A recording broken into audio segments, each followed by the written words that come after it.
자, 좋은 아침입니다. 우리 찬양하시면서 아침 채플 함께 시작하시겠습니다.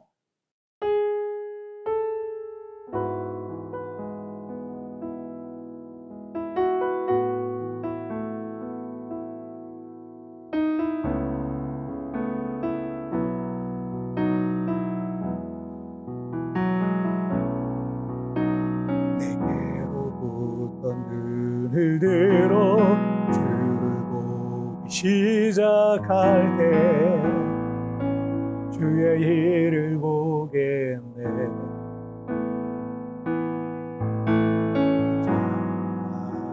돌이키사 하늘의 부계 안에 주님을 볼 때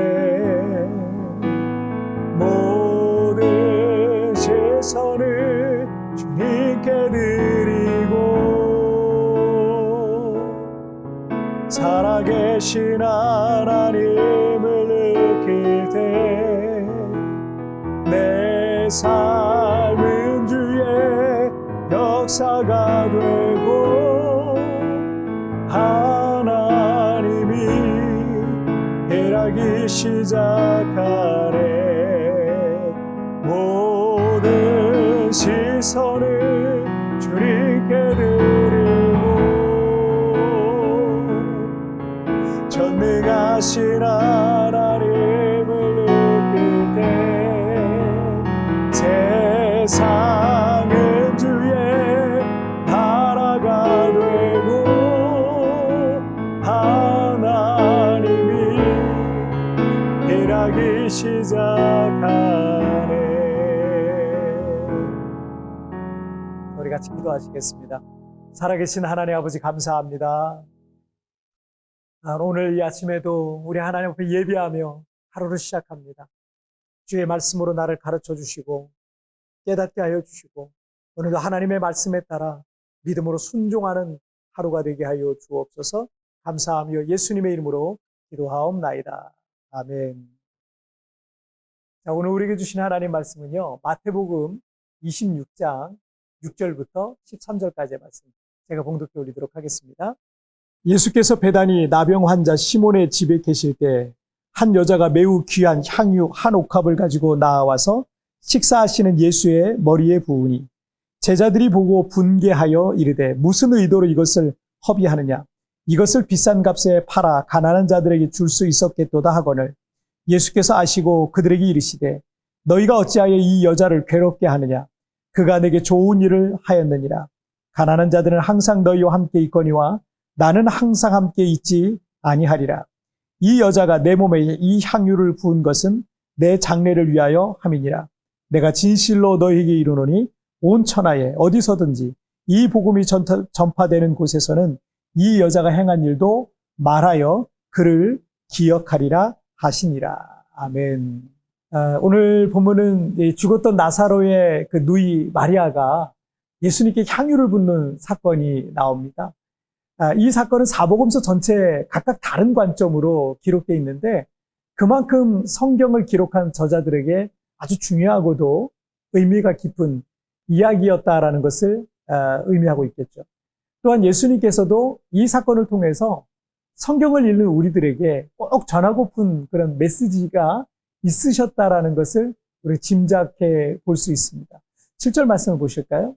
한 여자가 매우 귀한 향유 한 옥합을 가지고 나와서 식사하시는 예수의 머리에 부으니. 이 사건을 비교적 상세히 기록한 요한복음의 기록에 의하면 이 여인은 마리아였고 그 옥합에는 순전한 나드 한 근이 들어있었는데 약 300데나리오너치의 가치였고 이거는 노동자의 1년 연봉 정도에 해당하는 아주 향기가 좋은 값비싼 기름이었다고 합니다. 그런데 마리아는 그 값비싼 향유를 예수님의 머리부터 발끝까지 부었어요. 이 상황은 그 자리에 함께 있었던 제자들에겐 정말 꽤 큰 충격이었던 것 같습니다. 이 8절과 9절을 한번 보시면 제자들이 보고 분개하여 이르되 무슨 의도로 이것을 허비하느냐, 이것을 비싼 값에 팔아 가난한 자들에게 줄 수 있었겠도다 하거늘. 예수님께서 공생애를 보내시던 2000년 전 팔레스틴 땅에는 먹을 것이 없어서 굶주린 사람들이 얼마나 많았겠습니까?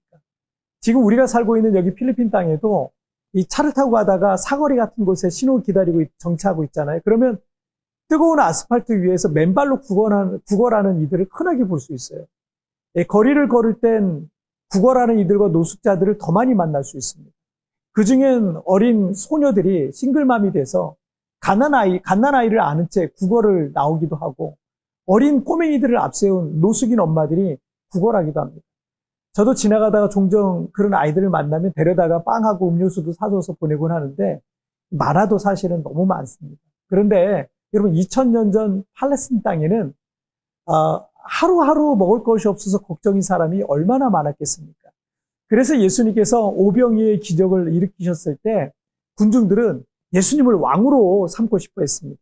그런 왕, 그런 메시아가 다스리는 나라에 살면 적어도 굶지는 않을 것이라고 생각을 했기 때문이었던 거죠. 그래서 제자들은 마리아가 보통 사람이 1년을 일해야 벌 수 있는 큰 금액의 향유를 바닥에 쏟는 장면을 보면서 충격을 받았고, 어떤 제자들은 분개했다는 거예요. 그중 요한복음을 보니까 가룟 유다는 그 향유를 300데나리온에 팔아서 가난한 자들에게 주지 아니하였느냐라고 마리아에게 호통을 치고 있는 장면이 나오죠. 하지만 요한복음 12장 6절에 의하면 이렇게 말함은 가난한 자들을 생각함이 아니요 그는 도둑이라 돈깨를 맞고 거기에 넣는 것을 훔쳐감이로라 라고 이 가룟 유다의 속마음을 기록하고 있는 걸 볼 수 있습니다. 자, 12절을 한번 보실까요? 이 여자가 내 몸에 이 향유를 부은 것은 내 장례를 위하여 함이니라. 그런데 예수님은 제자들을 책망하시면서 마리아가 예수님의 장례를 위해서 했다고 말씀하셨어요. 왜냐하면 당시 유대인들은 죽은 사람을 장례하기 위해서 동굴 무덤에 안치하잖아요. 2, 3일 뒤에는 시신에서 썩는 냄새가 나요. 그래서 향유를 바르거나 향품을 넣는 일을 통해서 시체에서 나는 썩는 냄새를 조금이라도 누출을 했습니다. 그런데 예수님은 장차 죽음에서 부활하실 거잖아요. 그렇기 때문에 향품을 갖고 동굴을 찾아가도 그 시신에 향품을 넣을 수 없는 거예요. 어쩌면 마리아는 예수님께서 여러 차례 자신의 순환과 죽음에 대한 말씀을 하셨을 때 그걸 깨닫고 이렇게 했는지도 모르겠어요. 하지만 제자들은 오늘 보면 이 바로 직전에 마태복음 26장 2절에서 예수님의 십자가 순환과 죽음에 대한 말씀을 들었어도 관심이 다른 데가 있었기 때문에 마리아가 깨닫고 있었던 예수님의 죽음과 부활은 관심도 없었고 몰랐던 거죠.